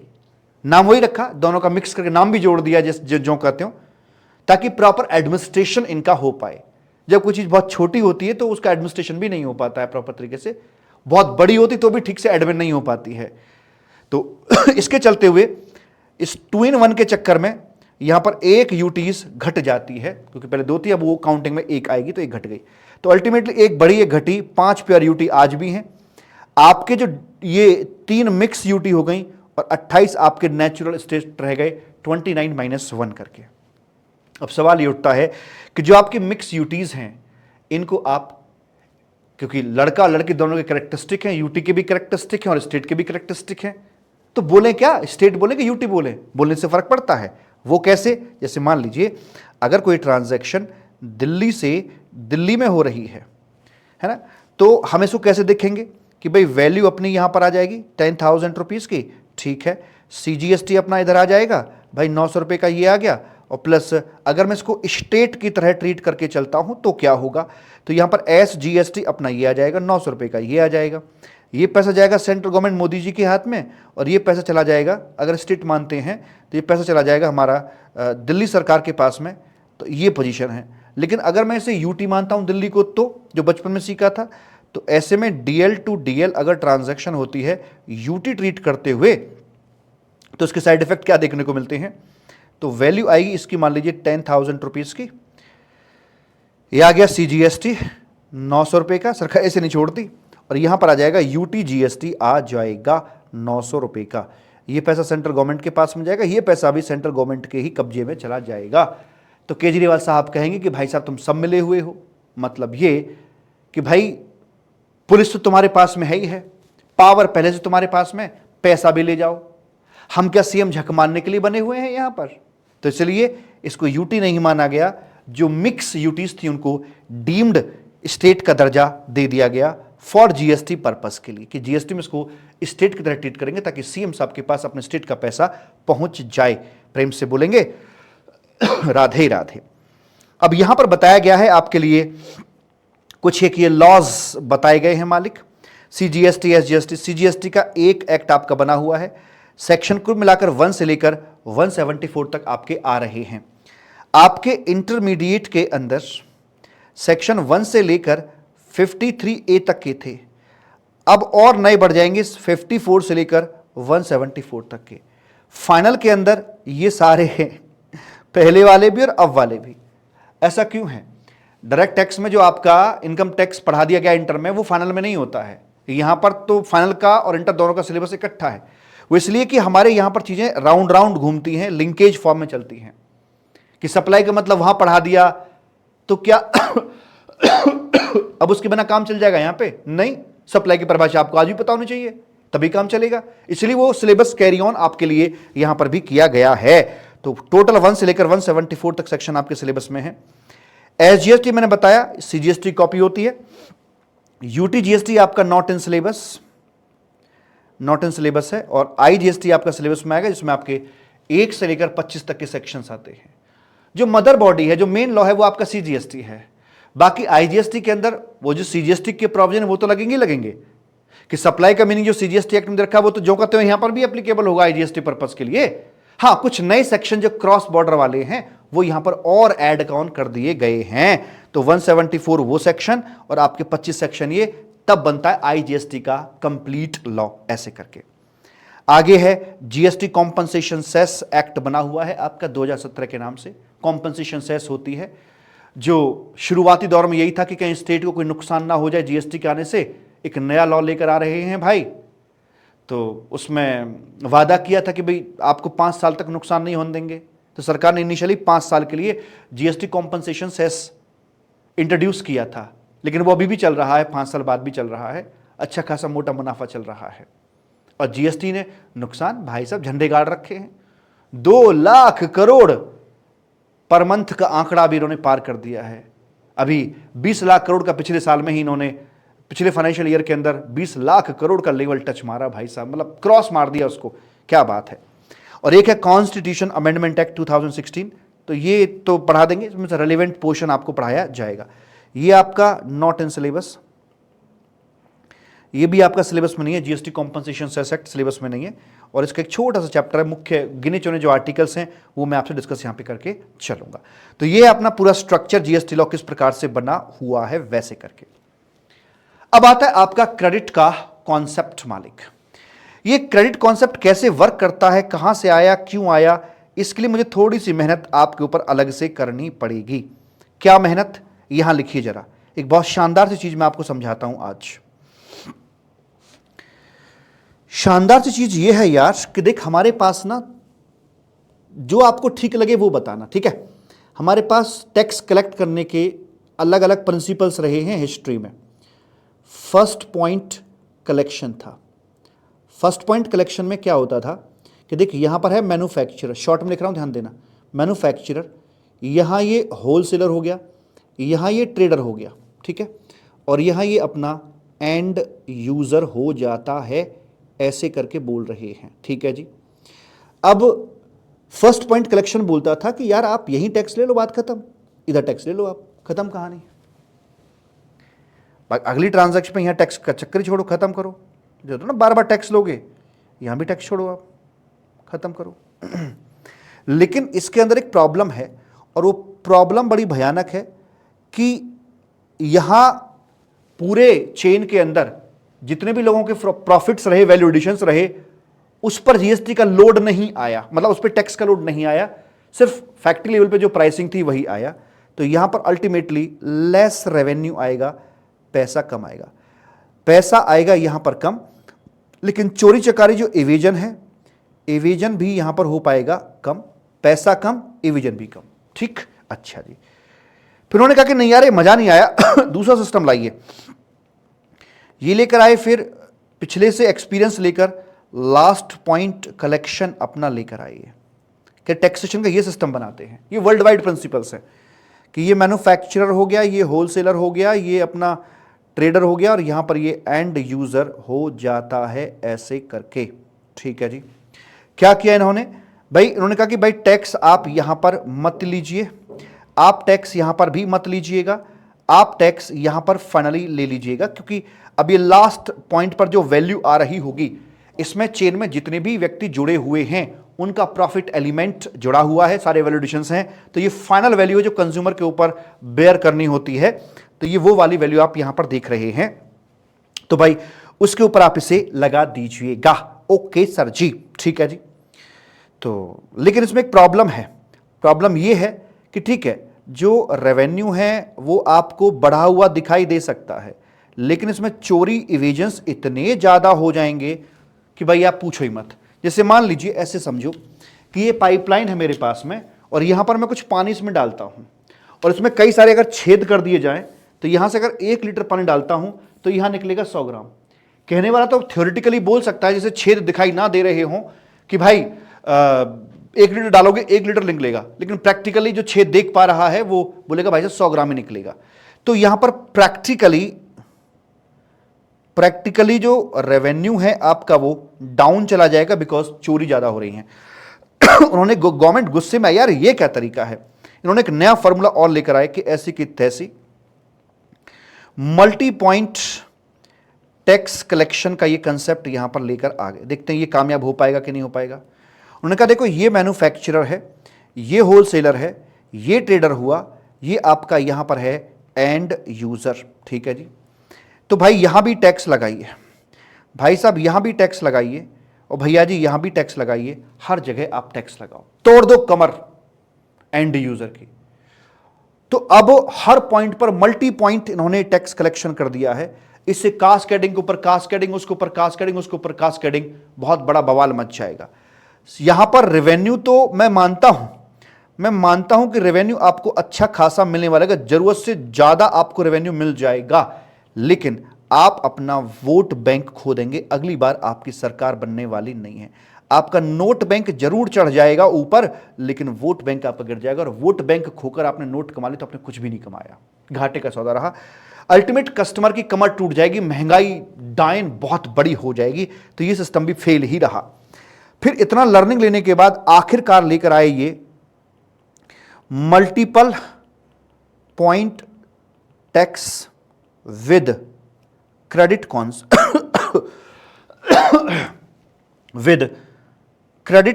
क्रेडिट का तड़का इन्होंने इसमें और लगा दिया। उसमें क्या लगाया कि ये मैन्युफैक्चरर है, ये होलसेलर है, ये ट्रेडर है, और ये आपका यहां पर एंड यूजर मालिक, ऐसे करके आ जाता है। इसमें इन्होंने बस ये बात कही है कि देखो भाई, यहां से यहां पर टैक्स लगाइए, यहां टैक्स लगा, यहां आईटीसी मिल गया, इफेक्ट न्यूट्रलाइज। इसे बोलते हैं B2B ट्रांजैक्शन, जब दो बिजनेसमैन के बीच में हो रही है। अगली ट्रांजैक्शन भी B2B है, ये ट्रांजैक्शन भी B2B ही है। कह रहे अगली वाले पे टैक्स लगाइए, इन्होंने यहां पर टैक्स लगाया, यहां बायर को आईटीसी दे दिया, ट्रांजैक्शन न्यूट्रलाइज। ये लास्ट वाली B2C थी, सॉरी। यहां पर कहते फिर टैक्स लगाइए, और चूंकि एंड यूजर है, अब एंड यूजर को तो आईटीसी वाईटीसी नहीं मिलेगा, तो यहां पर आकर अब सरकार का ये रियल में रेवेन्यू बन जाएगा। तो हम क्या करते गए, लगाया टैक्स, लगाया क्रेडिट दिया, टैक्स लगाया क्रेडिट दिया, टैक्स, तो यहां तक ये जितना भी टैक्स लग रहा था वो क्यूमुलेट नहीं हो रहा था। अल्टीमेटली यहां पर जो रेवेन्यू आएगा आपका वो कौन सा आएगा, रेवेन्यू आएगा लास्ट पॉइंट कलेक्शन पर जो आता था, लास्ट पॉइंट कलेक्शन वाला रेवेन्यू आपके हाथ में आएगा। और यहां पर उसमें चोरी होती थी ना, यहां इवेजन की कोई गुंजाइश नहीं है, नो इवेजन, क्योंकि यहां पर ऐसे बांध दिया गया है मल्टी पॉइंट टैक्स कलेक्शन करके। तो मल्टी पॉइंट टैक्स कलेक्शन करके रेवेन्यू इफेक्ट न्यूट्रलाइज करके इन्होंने यहां पर ये शानदार सा फॉर्मूला तैयार कर दिया है। This is your credit concept. ठीक सर जी, उसी चीज को मैंने यहां पर आपके लिए बताया हुआ है। आप देख सकते हैं यहां पे आके कि मैन्युफैक्चरर है, बनाया, टैक्स लिया गया, सरकार को ये दे दिए गए। दूसरा मैन्युफैक्चरर ने वायर से कंप्रेसर बनाया, वैल्यूडेशन किया, इतना टैक्स लगाया, बोलता है भाई 18 रुपये तो पहले ही जा चुके हैं सरकार के पास में, उतने का क्रेडिट ले लिया, इतना सरकार को और दे दिया। जो जितनी वैल्यू ऐड करता जा रहा है वो उस पर उतना टैक्स भरता चला जाएगा। इसने कंप्रेसर से एसी बनाया, ये बनाया, इसके पास पीछे क्रेडिट 100 बिल में 180 रुपये का था, इससे इसको सेट ऑफ किया, सेट ऑफ करने के बाद में 1620 भर दिए। इसने इतना बनाया, पीछे इतना दे चुका था पिछली ट्रांजैक्शन पे, उसको सेट ऑफ कर दिया, इतना आ गया। अल्टीमेटली आप देखिए 90,000 सरकार के पास रेवेन्यू पहुंच जाता है। लास्ट पॉइंट कलेक्शन अगर होता, सिर्फ पहले 3 स्टेज पे टैक्स लगता ही नहीं, तब भी ये 90,000 ही निकल के आता। तो लास्ट पॉइंट कलेक्शन वाला रेवेन्यू मिल गया और इवेजन रोकने के लिए हमने पाइपलाइन की सुरक्षा बढ़ा दी है। जितना पानी यहां डालता हूं उतना ही पानी वहां निकले, इसके लिए पाइपलाइन की सुरक्षा होनी बहुत जरूरी है, इसमें कोई छेद किसी प्रकार का ना हो जाए, और यही चीज सरकार ने यहां पर अपनाई है। आई होप ये बात आपको समझ में आ गई होगी। अब इसके अंदर ये मान लीजिए भाई इसकी इनवर्ड सप्लाई हो गई और यहां पर आकर ये इसकी आउटवर्ड सप्लाई हो जाती है। ठीक, अब इनवर्ड में ये 18,000 का टैक्स पीछे भर के आया था मालिक, इनपुट टैक्स 18,000 था और इनपुट टैक्स ही आगे चल के इनपुट टैक्स क्रेडिट बन जाता है, मतलब जो पहले दे चुके हैं उसको सेट ऑफ कर लेते हैं, इतनी सी बात होती है बस। यहां आपका आउटपुट बनता है 27,000 रुपीज का। अब कहने को तो बड़ा आसान लगता है कि 27 माइनस 18,000, भाई घटा दीजिए, बाकी आपको कैश पे करना। लेकिन इस आईटीसी को यूज करने के कुछ नियम कानून है, मैनर ऑफ यूटिलाइजेशन है, वो हम देखने वाले हैं। परचेज करने पर जो इनवर्ड सप्लाई लेते हैं तो purchase account debit, ITC debit, इसको आईटीसी बुक करना बोलते हैं, और ये बुक किया जाता है अंडर सेक्शन 16 में बुक करते हैं, जहां पर 12 कंडीशंस आपके दी हुई हैं, how to book your ITC, वैसे करके बोल देते हैं। ठीक है जी, तो इसके नियम कानून हम ऑलरेडी डिस्कस कर भी चुके हैं, फिर से आपको एक बार बता देते हैं। जैसे मान लीजिए ये आपका यहां पर आईटीसी है, इनपुट टैक्स क्रेडिट है, और यहां आपका ये आउटपुट टैक्स बनता है CIS CIS CIS CIS, कैसे, CGST IGST SGST, वैसे करके है। तो पहले अपने अपने के लिए इस्तेमाल करा दीजिए, CGST CGST के लिए, IGST IGST के लिए और SGST SGST के लिए, काम खत्म। अब क्या CGST IGST के लिए इस्तेमाल हो सकता है? हाँ हो सकता है, क्योंकि IGST में CGST का ही कंपोनेंट होता है। अच्छा जी, क्या आपका ये CGST इसके लिए इस्तेमाल हो सकता है, SGST के लिए नहीं, लेवल डिफरेंट आ जाता है। आगे IGST IGST के लिए तो हो गया, क्या ये CGST के लिए इस्तेमाल हो सकता है? हाँ पॉसिबल है, क्योंकि इसमें CGST कंपोनेंट होता है। इसके लिए इस्तेमाल हो सकता है? हाँ हो सकता है, इसके लिए कंपोनेंट होता है। अब कंपोनेंट पे ये मत बोलना कि हाँ मैं तुमसे प्यार तो करती हूं पर एज ए फ्रेंड, कि कर तो सकते पर आधा आधा उधा कुछ नहीं, उसको सब बाद में देखेंगे हम चल के। मैनर ऑफ पेमेंट का चैप्टर आएगा, सेक्शन उसमें आएगा एक, उसके तहत हम एडजस्टमेंट कर लेंगे। अभी जो जितना है वैसे अपना यूज करना है, आधे वादे के चक्कर आप यहां पर यूटिलाइजेशन के समय नहीं देखेंगे। SGST अपने के लिए इस्तेमाल हो पाएगा, SGST IGST के लिए भी इस्तेमाल हो पाता है, द आंसर इज यस, यहां के लिए भी इस्तेमाल हो पाएगा। और जैसे ये है वैसे ही अपना UTGST होता है। तो जो UTGST है मालिक, तो पहले अपने के लिए इस्तेमाल होगा, अपने की प्यास बुझाएगा, बचेगा तो IGST के लिए भी इस्तेमाल कर दिया जाएगा। लेकिन इसके अंदर ये तो आपका यहां लिखा है, इसमें अपने कुछ इंटरनल और एक्सटर्नल सीक्वेंसेस होते हैं। जहां तक सवाल है एक्सटर्नल सीक्वेंस का, तो वो आपका ये दिया हुआ है, और जहां तक सवाल है इंटरनल सीक्वेंस का, तो वो मैं आपको यहां पर दे देता हूं। इंटरनल सीक्वेंस यहां दे देते हैं, कैसे भला? तो पहले आपको यह करना होता है, IGST को ठिकाने लगाना है। ठिकाने लगाने के लिए क्या करना पड़ेगा? पहला नंबर इसका आएगा, पहले इसको अपने को खिलाएगा, बचेगा जो उसमें CGST और B ही इसको दे रहा हूं। किसी भी रेशो में किसी भी तरीके से आप कर सकते हैं, पूरा आप CGST के लिए यूज कर लीजिए, पूरा SGST के लिए कर लीजिए, आपको जो ठीक लगे आप वैसा यहां पर कर सकते हैं। उसके बाद फिर बात करते हैं सीजीएसटी पहले अपने की प्यास बुझाएगा, अपने से बचेगा तो फिर वो आईजीएसटी के लिए इस्तेमाल कर दिया जाएगा। ये सीक्वेंस आपको फॉलो करने, इंटरनल भी और एक्सटर्नल भी। दूसरे नंबर पे ये हो गया। अब तीसरा नंबर आएगा अपना एसजीएसटी या सीजीएसटी का। ये दरअसल क्या होता है, सीजीएसटी एसजीएसटी एक व्यक्ति की दो पत्नियों के समान होते हैं जो एक साथ डाइनिंग टेबल पर नहीं बैठ सकती हैं। एक ट्रांजैक्शन में या तो एसजीएसटी आएगा या फिर यूटीजीएसटी आएगा, एक ही ट्रांजैक्शन में दोनों नहीं आ सकते हैं। ठीक है जी। तो तीसरे नंबर पर एसजीएसटी पहले अपने के लिए इस्तेमाल हो गया और जो बचेगा वो अपना यहां के लिए इस्तेमाल करवा दिया जाएगा, वैसे कल बोल देते हैं। वैसे यूटीजीएसटी पहले अपने के लिए इस्तेमाल होगा, बचेगा तो उसे आईजीएसटी के लिए इस्तेमाल करवा दिया जाएगा। राधे राधे। ठीक राधे। तो ये था मैनर ऑफ यूटिलाइजेशन। ये सारी बात आपकी यहां पर मैंने एक बार फिर से शब्दों में लिख दी है कि कौन किसके प्रति, कि आईजीएसटी पहले अपने के लिए, फिर इनके लिए किसी भी रेशो में किसी भी तरीके से। सीजीएसटी सेकंड नंबर पे पहले अपने के लिए, बचेगा तो आईजीएसटी। ऐसे एसजीएसटी पहले अपने के लिए, बचेगा तो आईजीएसटी। या फिर या तो ये होगा या ये होगा, यूटीजीएसटी पहले अपने के लिए, बचेगा तो आईजीएसटी के लिए इस्तेमाल करवा दिया जाएगा। एसजीएसटी यूज नहीं हो सकता सीजीएसटी के लिए, ऐसे ही वाइस वर्सा भी पॉसिबल नहीं है। वैसे ही यूटीजीएसटी भी आईजीएसटी एंड वाइस वर्सा भी पॉसिबल नहीं है।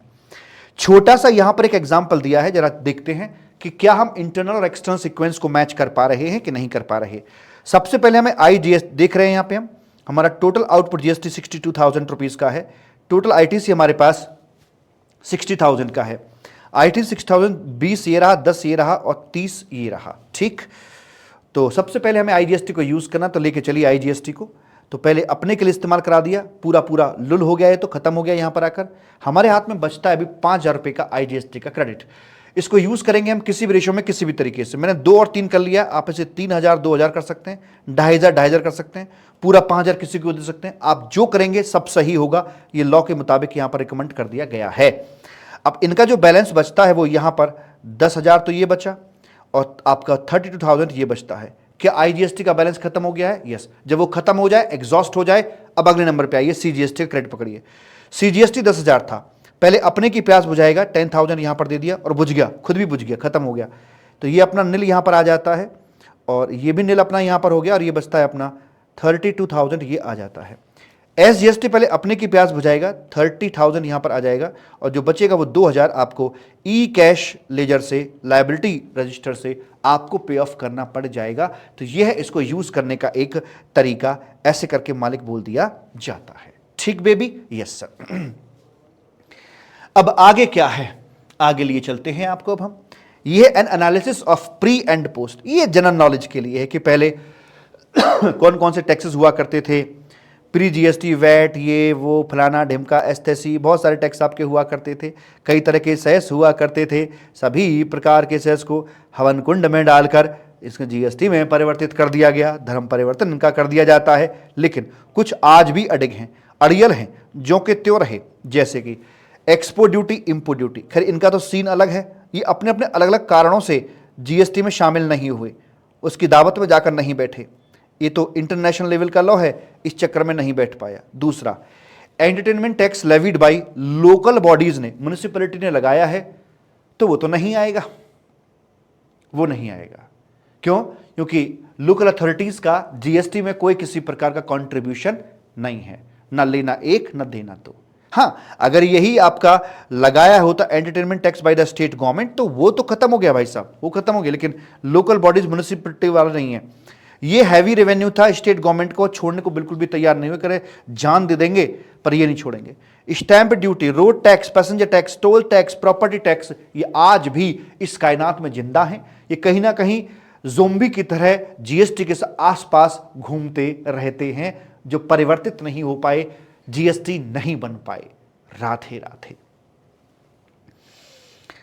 पुराने और नए टैक्स की बात करते हैं कि पुराने क्या थे और नए क्या थे। मैंने 3 कैटेगरी बनाई हैं, एक में डाले हैं ये, एक में डाला है टोबैको और एक में डाला है अदर्स।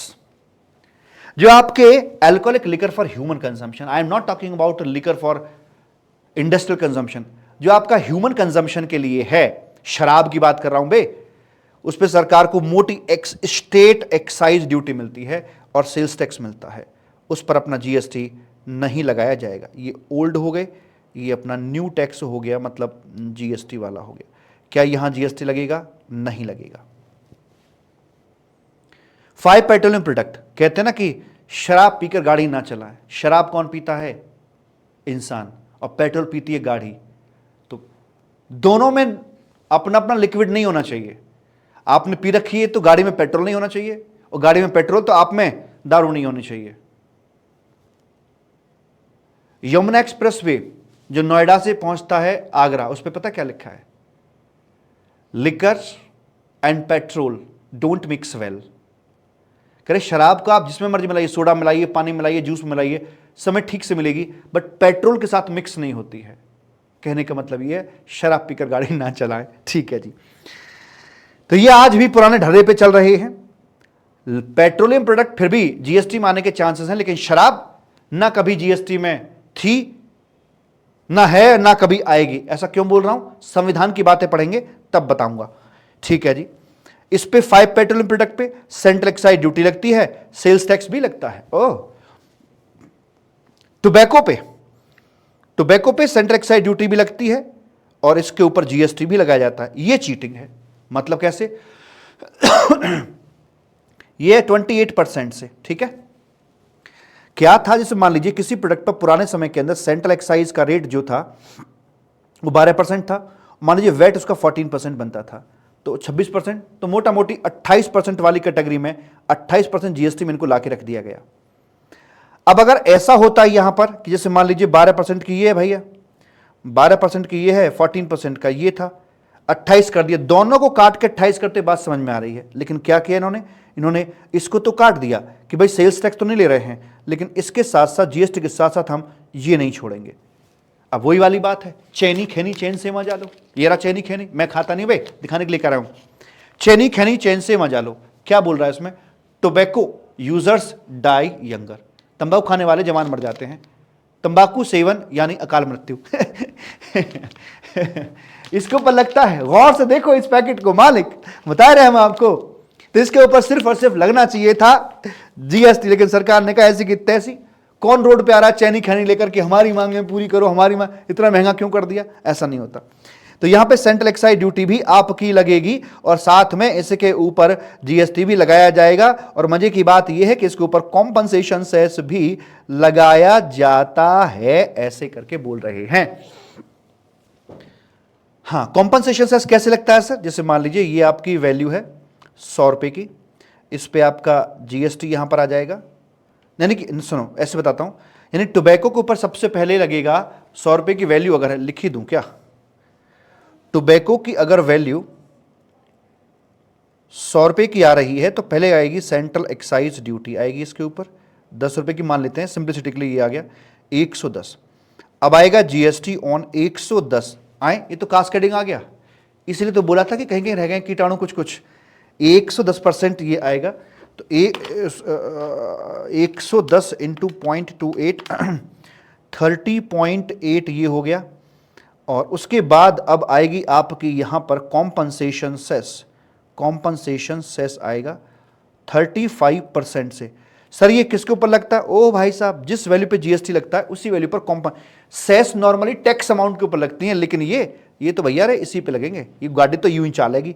तो 35 रुपए ये हो गए, तो एक प्लस ये 30.8 प्लस 35 प्लस 110 जोड़ लो भैया, आप ही गुणा जो भाग कर लीजिए कि कहां पर क्या निकल कर आ रहा है।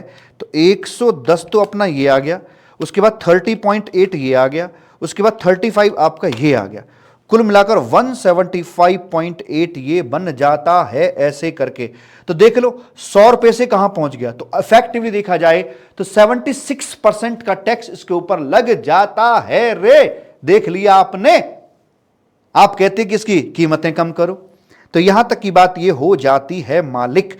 तो रेस्ट ऑफ द जो गुड्स हैं, जो रेस्ट ऑफ द गुड्स हैं, वो सब के सब आपके पुराने नहीं नए जीएसटी का ही हिस्सा बनाए जाएंगे। राधे राधे। तो हमने कितना काम निपटा लिया बे?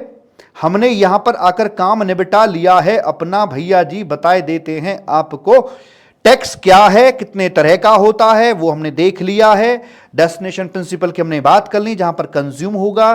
कंसेप्ट ऑफ सीएसटी देखा, ओरिजिन प्रिंसिपल को फॉलो करता है। क्रेडिट्स का मिलता नहीं है सामने वाले व्यक्ति को। और फिर हमने देखा कि किस प्रकार से पुराने सिस्टम के अंदर 4 दिक्कतें थी, multiple tax, multiple compliance, cascading double taxation. फिर देखा इंटर से जीएसटी लग जाता है, सीजीएसटी एसजीएसटी की हम लोग बात करके चलते हैं, फिर उसकी ये प्रैक्टिस है। उसके बाद हमने देखा कि कुल मिलाकर हमारे पास में 28 नेचुरल, 3 डीम्ड, 31 स्टेट है, 5 यूनियन टेरिटरी हैं। अलग अलग प्रकार का आपका यहां पर ये लॉ बना हुआ है। फिर आता है अपना ये क्रेडिट कॉन्सेप्ट, जिसको हमने देखा कि क्रेडिट का कॉन्सेप्ट आया ही क्यों मल्टीपल पॉइंट टैक्स कलेक्शन के साथ में, इसकी हमारी बात करी गई। साथ में क्रेडिट को जोड़ा गया ताकि बीच में चेन न्यूट्रलाइज कर दी जाए, लास्ट पॉइंट वाला ही हमारा रेवेन्यू आना चाहिए। फिर हमने क्रेडिट को यूटिलाइज करना सीखा। उसके बाद ये जनरल नॉलेज की हमने बातें करी, फिर ओल्ड और न्यू की बातें करी। और अब लेते हैं ब्रेक, और ब्रेक के बाद चर्चा को पुनः चालू करेंगे। प्रेम से बोलेंगे राधे राधे। चलो रे।